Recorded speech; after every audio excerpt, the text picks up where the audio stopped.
I used to believe that if one lived a quiet and honest life, the world would return in kind. I never asked for much. I didn't wish for sudden windfalls or miraculous turns of fate. All I wanted was a life steady enough that I could still recognize myself each morning when I woke up. In those years, I had a stable job and education, a small apartment I had purchased through years of saving, and a stray cat I'd picked up near the market whom I named Suong. I truly believed that was enough. I met him on a misty afternoon in every sense of the word. No rain, but the sky wasn't clear. That kind of hushed light blanketed everything like a gentle reminder of life's fragility. When I walked into my favorite bookstore, he was already at the counter, flipping through a book I had once adored in my university days. At first, I didn't think much of it, just a tall frame, a neatly pressed shirt, and a pair of slightly worn shoes. I probably would have forgotten him if a few minutes later I hadn't heard him asking the clerk about an author I used to teach in class. That question made me turn around, and that's when I caught his eyes, calm in a way that suggested someone who had been through enough storms to no longer make noise. We bumped into each other a few more times in the days that followed, once at the coffee shop near campus, once again in the small park behind my apartment. I don't believe much in fate, but I do believe in repetition. The things that return again and again must have a reason. And so, just a few weeks later, we began to call each other by name. He told me he had once run his own business, had worked in finance, and had lost almost everything after a bad turn during the financial crisis. I didn't pry. I'm not the kind of person who digs into people's pasts. I've always believed that everyone deserves to keep a part of their history untouched. Our conversations danced around philosophy, Russian literature, cities we had never been to. In him, I found a kind of respect, or at least, a willingness to listen. And in a world that never seemed to stop shouting, that alone felt rare. Our relationship moved forward gently as if it didn't need to strain to exist. He didn't say he loved me early on. I didn't ask for any promises. But one day, he asked me if I had ever thought about living with someone. It didn't come across as a proposal, more like an invitation from a man who had known loss and was now trying to rebuild. I looked into his eyes and said yes, maybe because I'd been alone for too long, or maybe I too needed someone to sit beside me on those long, thread-like evenings.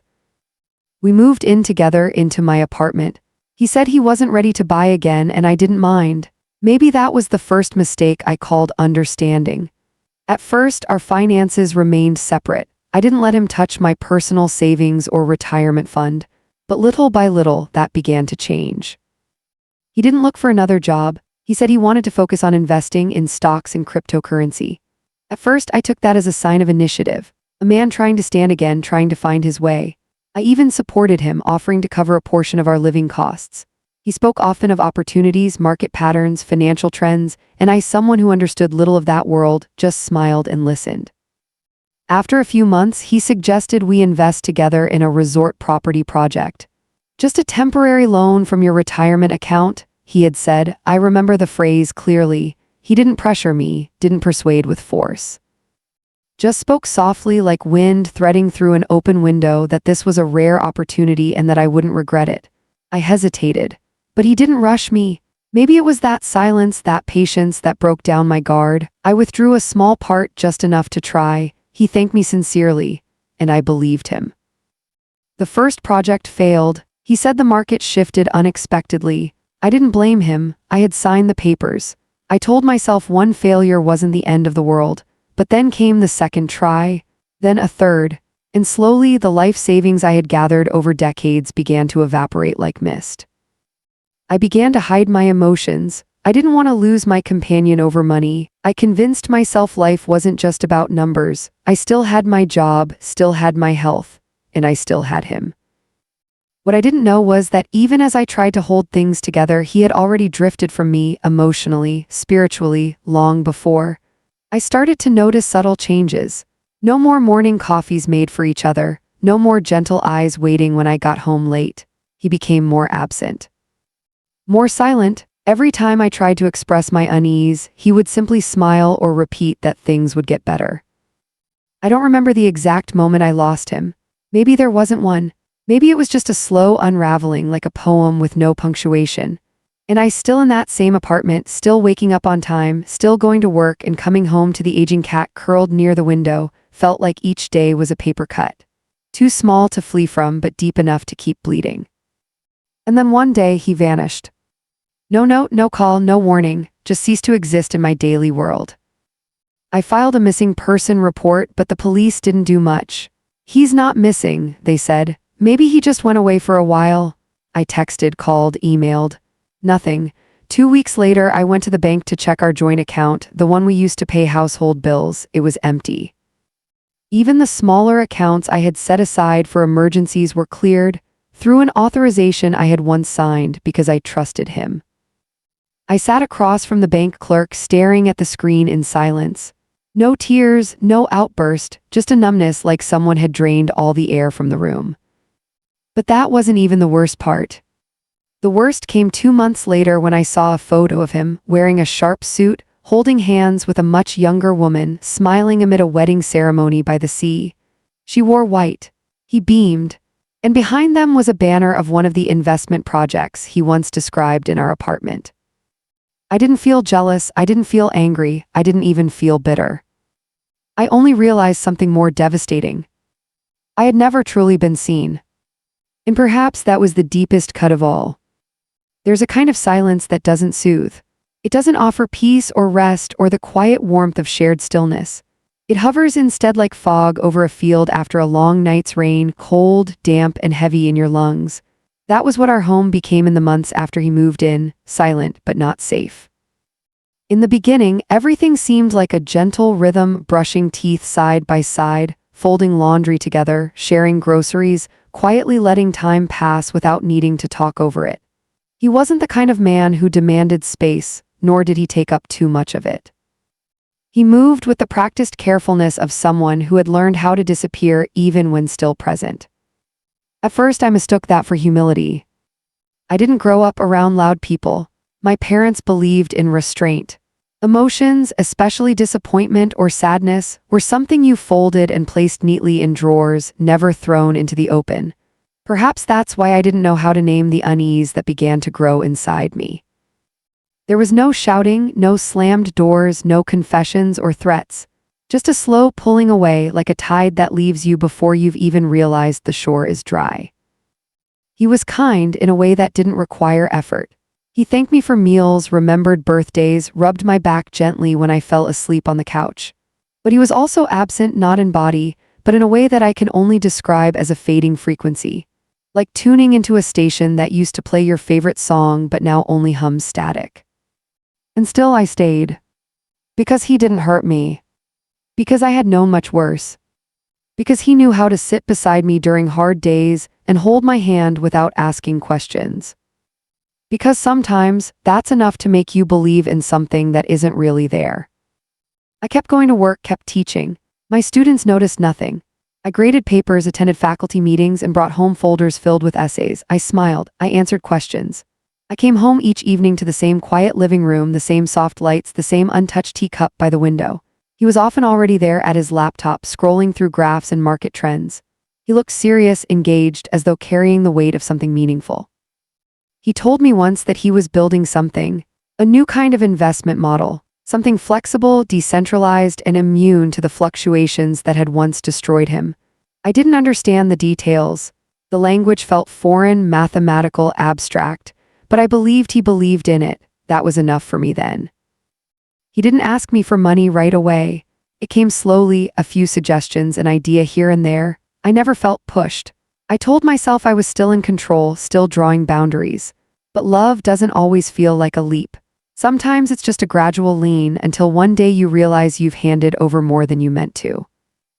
When the first chunk of my retirement savings went toward a joint project, I signed the papers with a calm I now find unsettling. He kissed my forehead and told me it meant more than I knew. I smiled and tucked the receipt away in a drawer with the other papers, tax returns, lease agreements, my father's watch I had never worn. I kept everything in that drawer. I thought maybe foolishly that order would protect me. The project didn't work, or so he said. The market collapsed, investors withdrew, the timeline extended. I didn't understand the mechanics, only the outcome. The numbers in my account shrank and he stopped mentioning returns. But he didn't withdraw affection. He still touched my shoulder when he passed behind me. He still listened when I read him poems I'd assigned to students. He still brought my favorite bread home from the bakery when I was too tired to cook. There was nothing to complain about. Nothing I could point to and say, here, this is wrong. Except that something was. I began to wake earlier and earlier, not to prepare for the day, but to stare at the ceiling and wonder when exactly my life had drifted into a story I hadn't written. The woman I saw in the mirror was still me, same face, same laugh lines, same quiet habits. But there was a slackness around the eyes I hadn't noticed before, a softness that came not from tenderness but from erosion. I tried to reconnect. I planned small weekend trips. He always had reasons to decline: market openings, important calls, investor meetings. I tried cooking his favorite meals. He praised them but often ate without real hunger. I even suggested we go to therapy just once, not because something was wrong, but because I wanted us to stay whole. He smiled, almost sadly, and said that I worried too much. Maybe I did. Or maybe he had already left in ways I couldn't yet name. It wasn't until I visited my financial advisor that I fully grasped how much had changed. I hadn't checked in months. I let him handle the accounts.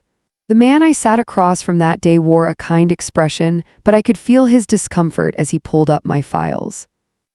My retirement savings had dropped significantly, not just because of market fluctuations, but because of a series of consistent withdrawals always authorized. I felt no anger in that moment, just a spreading coldness in my chest, like falling through water and knowing you would never surface again. The advisor asked if I wanted to file a complaint, freeze the account, open an investigation. I said no. I said I needed time. Time for what? I wasn't sure. Maybe to breathe, maybe to accept that I had been foolish, maybe to find a way to forgive myself for choosing to trust. When I returned home that night, the apartment was dark. He was gone. His laptop was closed. His coat still hung by the door, his shoes in the rack. I walked past them like relics in a museum. I opened the drawer where I kept the papers. It was neat, untouched, everything still in order, as if he knew how much I needed that illusion. I didn't cry, I didn't scream. I made tea the way I always did. I fed the cat. I changed into soft clothes and lay in bed listening to the sound of my breath against the stillness. The next morning he was back. No explanation, no apology, just the same quiet presence, the same routines. He brewed coffee. He asked how my class had gone. He told me a story about a meeting with a new contact. I listened, nodding, marking his words in my memory, not because they mattered, but because I knew I would need them later. Something inside me shifted that day. I began to keep records, copies of emails, screenshots, transaction logs, photographs of papers. I wasn't preparing for confrontation. I was preparing for clarity.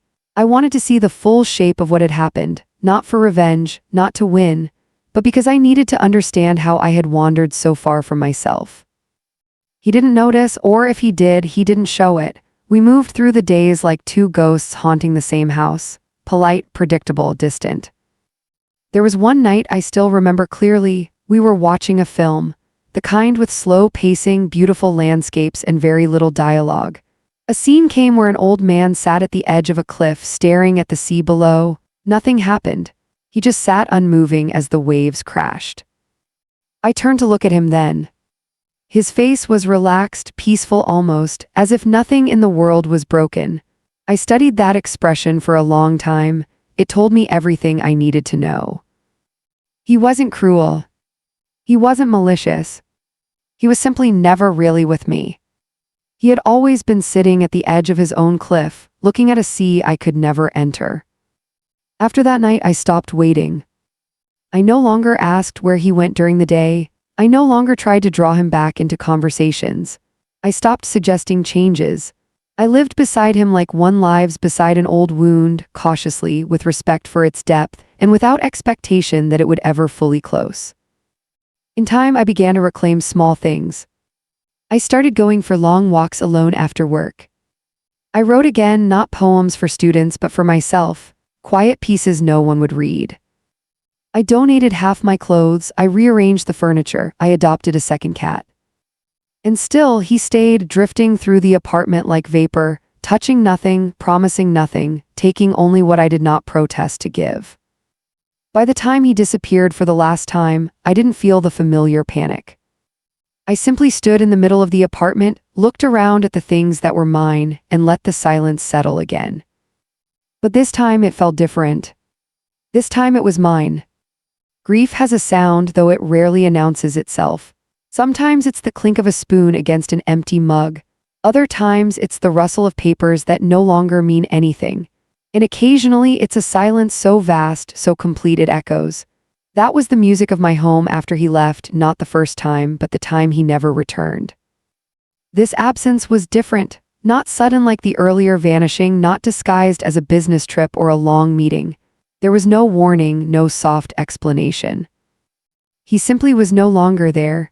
And everything he owned, the books, the laptop, the clothes, even the old leather wallet he always carried, was gone.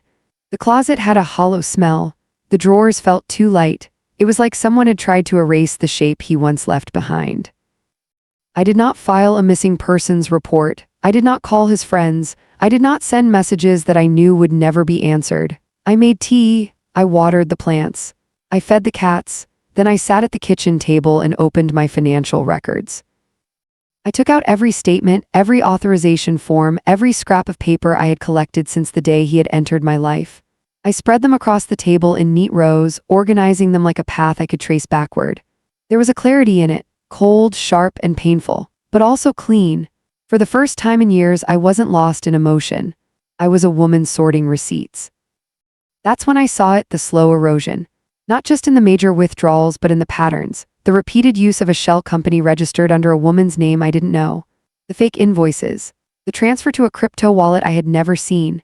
He hadn't stolen everything in one blow. He had done it like the sea does to stone, wave by wave, over time, until all that's left is smooth ruin.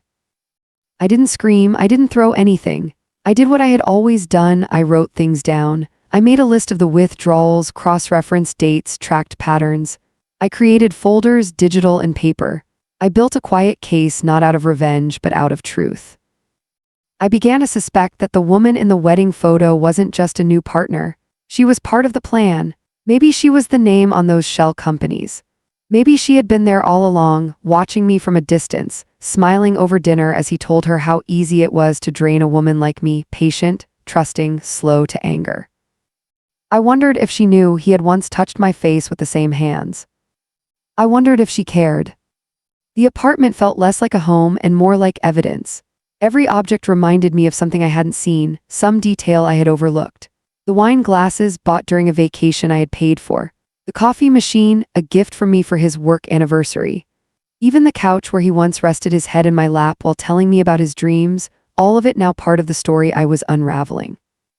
I spent days like that, working during daylight, investigating by night. I did not tell anyone, not out of shame, but out of instinct. This was mine to carry, mine to understand. Then one morning, I received an email.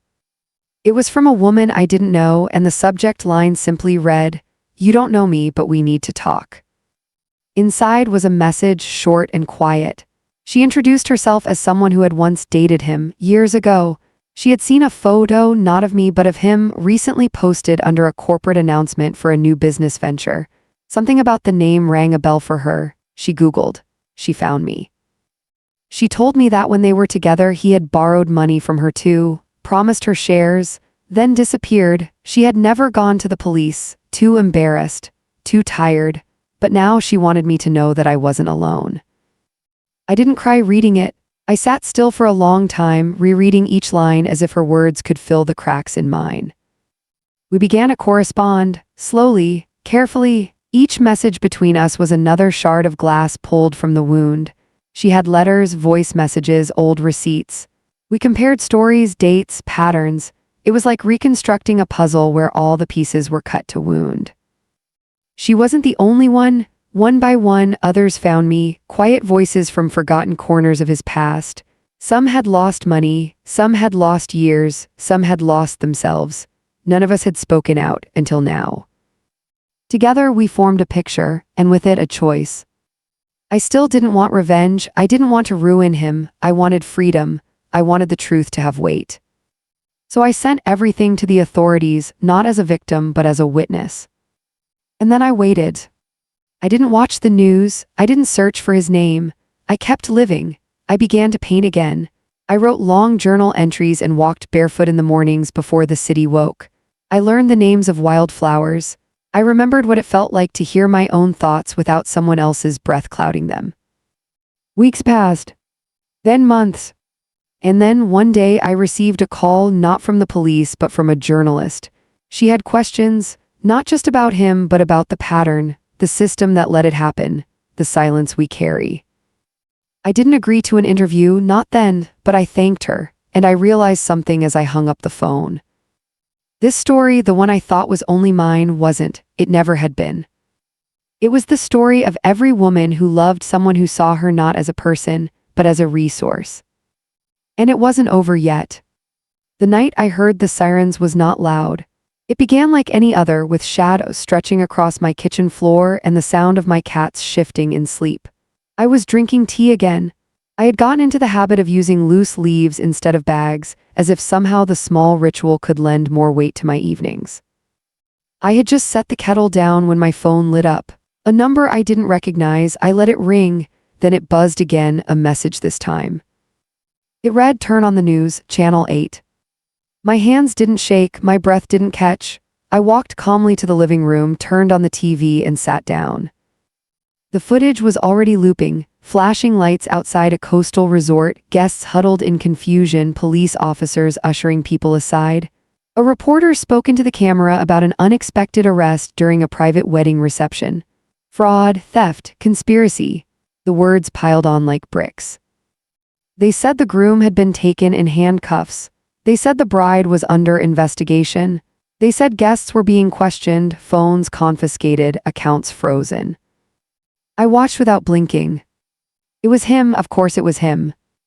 I didn't smile, I didn't weep. I leaned back into the couch and listened to the echo of sirens through the screen. Somewhere I imagined she was still wearing white. Somewhere a cake was still waiting to be cut. My phone began buzzing again, messages from women I now considered friends, from people who had once lived in the same quiet ache. Some were relieved, some were angry, some simply wrote, "We saw." I didn't respond. I turned off the television, I washed the teacup, I sat in silence until morning. Because justice, when it comes, doesn't feel like victory. It feels like the end of a fever. And I was finally cool again. The first time I saw him again, he was seated in a courtroom, wearing a suit that fit too tightly around the shoulders, as if he had borrowed a version of himself from a time that no longer belonged to him.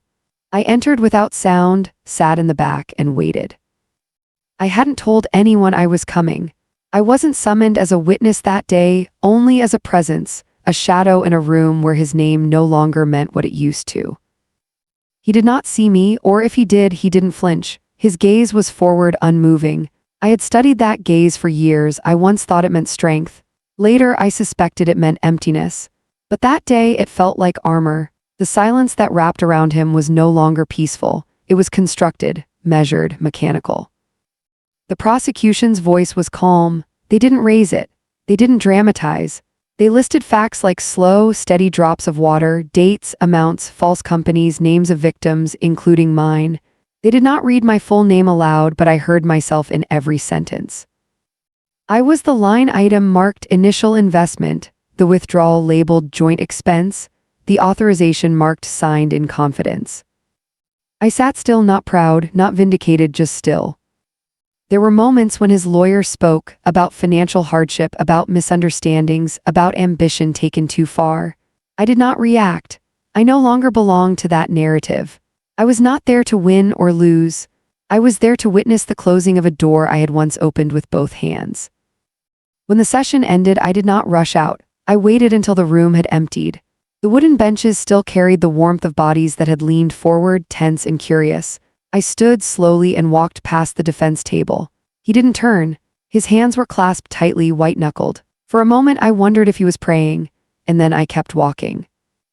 In the hallway outside, I breathed for the first time in hours. The air was thin, dry, and tasted faintly of paper. I stepped outside and the city greeted me like it always had, with noise, dust, and indifference. That night I slept without waking. The next day I received a message from one of the other women. She had attended the trial too, but from another city through a live stream. She asked if it had felt like closure. I told her no. Closure isn't a door that shuts. It's a corridor you walk through alone long after everyone else has left. The weeks that followed were quiet. There were more hearings, more testimonies. I was asked to speak, and I did plainly, without adornment. I told them what I had signed, what I had believed, what I had lost. I did not cry. I did not raise my voice. I let the facts speak the way I had once let my silence carry me. When the verdict came, I did not attend. I already knew what it would be. There was no satisfaction in hearing a sentence handed down by strangers. What he did could not be measured in years or fines. It was measured in the slow unmaking of trust, the corrosion of self, the quiet undoing of a life once shared. Still, justice has its place.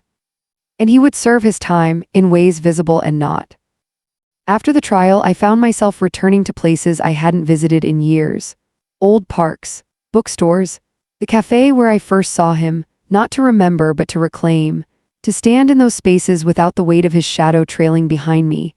I would sit quietly, sometimes with a book, sometimes with nothing at all, and let the hours pass. I began to notice color again, the yellow of a child's raincoat, the deep red of apples stacked in a market stall, the soft green of leaves reborn in spring. I had gone so long seeing only shades of betrayal that I had forgotten how much blue the sky could hold. One afternoon, I returned to the courtroom, empty now, the trial concluded. I had asked for permission and they had granted it. I sat alone on the same bench and listened. There was no echo.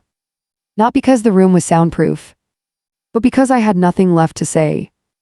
I left before the hour ended, stepping into the afternoon sun, and for the first time in a long time I realized I did not carry him anymore. Not in my pockets, not in my bones, not even in the soft places of my memory.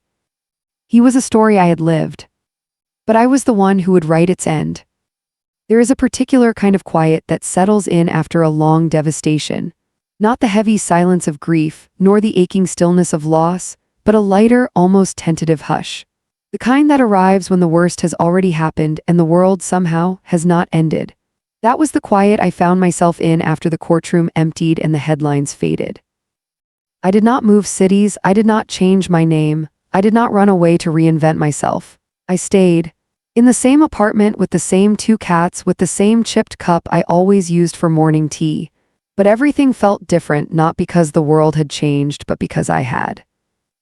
The first few weeks were spent in a daze of routine. I woke early, walked without purpose, wandered into markets just to smell fresh bread or touch oranges.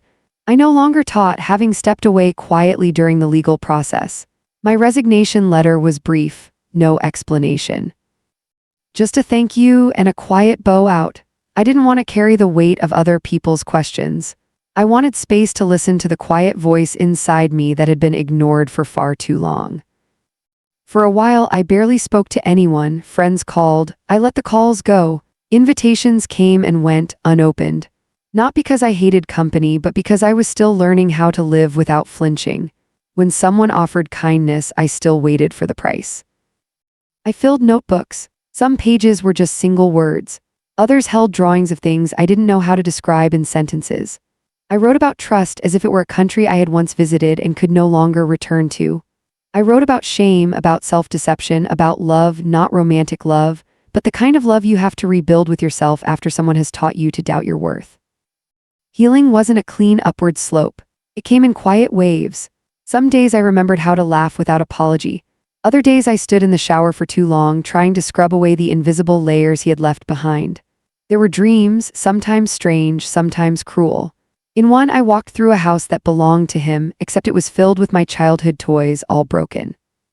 But slowly I changed. I found a part-time job at a local archive. Nothing glamorous, cataloging letters, digitizing documents, but the work was slow and steady. There was comfort in the rhythm of it, in the sound of paper being turned, of things being labeled and stored. These were histories, some painful, some forgotten. I treated each document like a secret being gently held. And through it all, I learned something vital. Surviving wasn't about reclaiming who I had been. It was about accepting who I was now. I didn't want to be the woman I was before I met him. She had been kind, yes, but she had also been naive, blind to warning signs, addicted to the fantasy of partnership. I forgave her, but I didn't long to be her again. I was something else now, quieter perhaps, but also firmer. I had boundaries I didn't need to explain. I had instincts I trusted without debate. I knew how to walk away. One evening, a woman from the trial called. We hadn't spoken in months. She had just moved across the country, started a new job, met someone kind. She told me she had taken a painting class, something she hadn't done since college. Her voice was softer than I remembered, as though life was finally touching her gently again. She asked how I was. I told her the truth. I'm not happy all the time, I said, but I'm not afraid anymore. We stayed on the phone until the sky turned blue with early dawn. We didn't talk about him. We didn't need to. He had become background noise, a chapter read too many times, now yellowed and irrelevant. I began traveling, not far, just nearby towns, places I'd always said I'd visit someday. I walked through museums alone. I sat in quiet churches. I wrote postcards and never sent them. I let the world be large again. I let beauty exist without needing a witness beside me to make it matter. In a coastal village, I met an old woman who sold sea glass. We spoke briefly. She told me how the ocean breaks things until they become smooth enough to be held. I bought a small green piece and wore it around my neck, not as a reminder of pain, but of reshaping.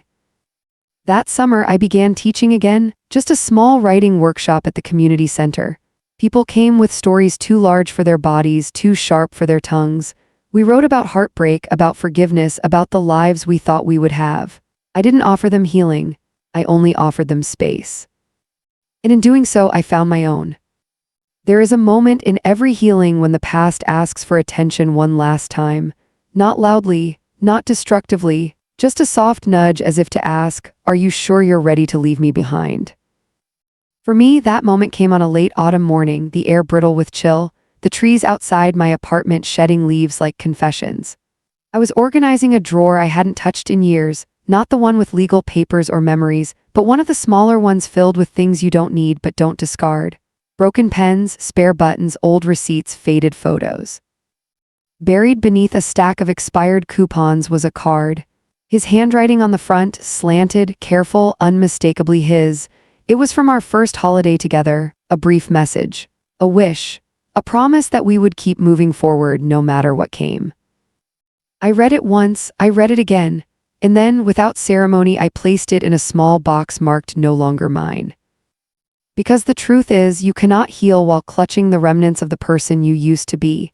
The version of me that received that card, she was still here in pieces, scattered across the rooms I now inhabited with more intention than ever before.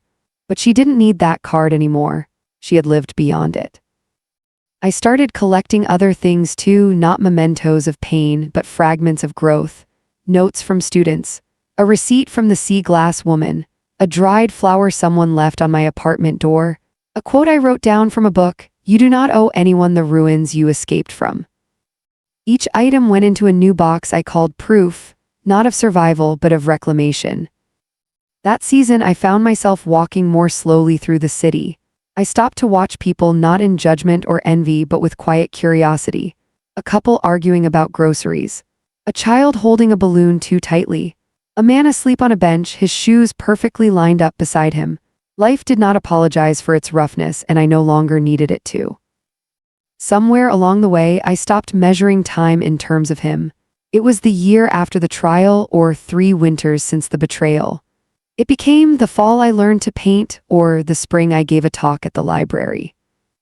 Yes, I began to speak publicly, not often, not with grand stages, but in small rooms where women sat in circles and told truths they had hidden too long. I didn't tell them what to do.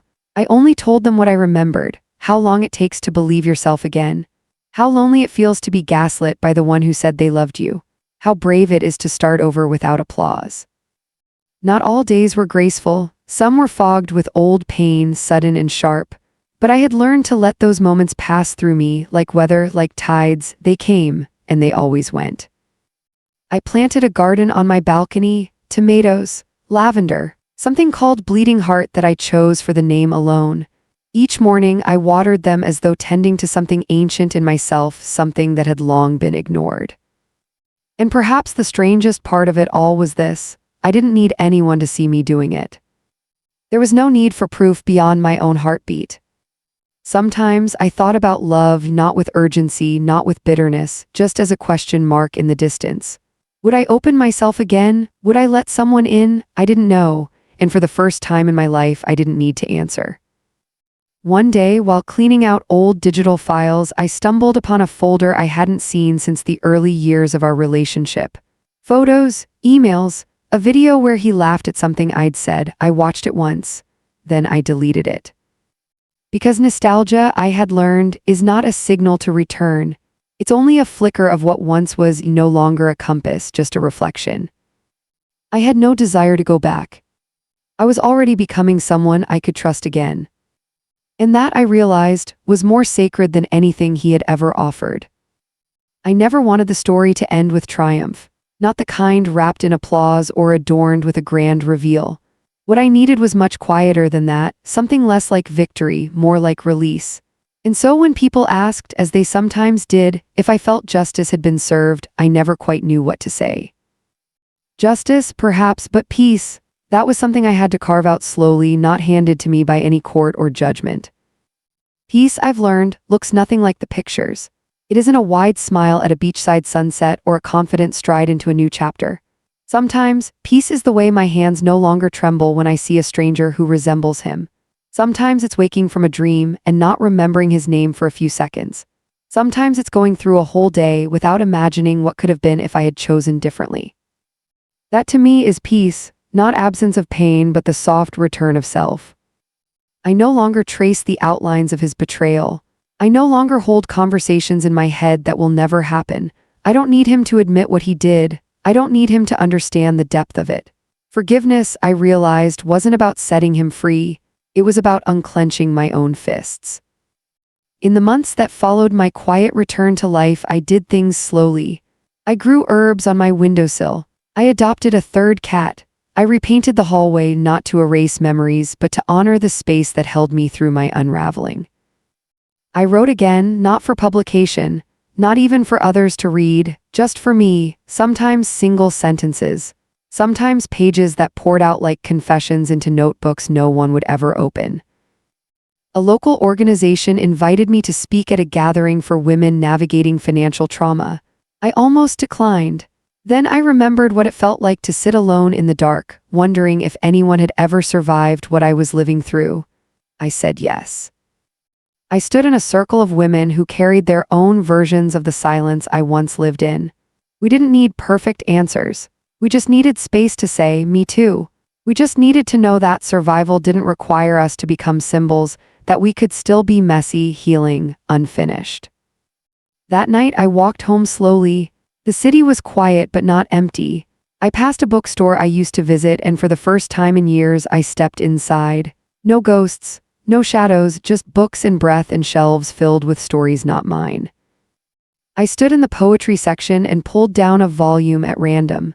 Inside was a line that stopped me: "Some wounds teach you where your edges are." I closed the book and held it for a moment against my chest. Then I placed it back, not because I didn't want it, but because I didn't need to carry every word to feel seen. I returned home, lit a candle, sat by the window and watched the quiet street below. No sirens, no wedding dresses, no courtroom benches. Just me. Whole. And that I knew was enough.